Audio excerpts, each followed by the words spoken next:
Нашиот устав е абсурден од почеток. А зошто е така нејасно направен? Јасно е зошто е така.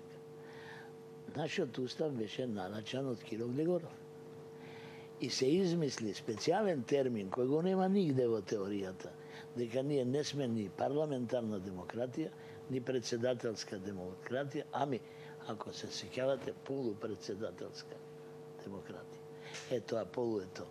Значи, ние се сеќаваме 92 година, како е направена експертската влада.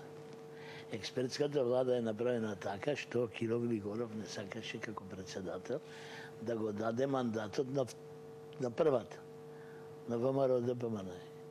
Втората го врати, се сеќаваме тогаш Гошев го врати и не, ама ако се сеќавате, тогаш Вон бар доби 4 предлога за премиер. Да, 4.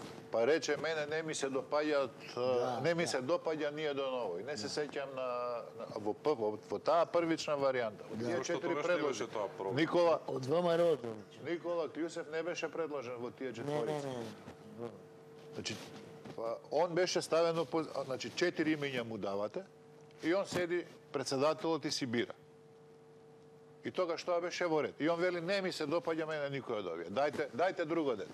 Тоа е првиот грев. И сега качно од јаболкото на гревот.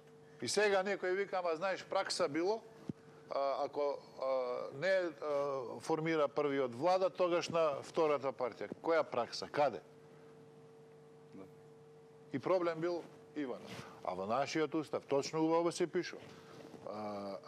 Имаш конституирање на собрание и рок од 10 дена во кој што председателот мора да го даде мандатот на оној што има мнозинство. Бидејќи никој немаше мнозинство подразбира кај нас 60-61, тогаш го даваш на оној што е најблиску до тоа мнозинство. Меѓутоа, врзан е за рок од 10 дена.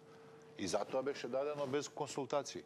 Затоа што така предвида устав. После тоа, можеш да бараш и консултации и така натаму.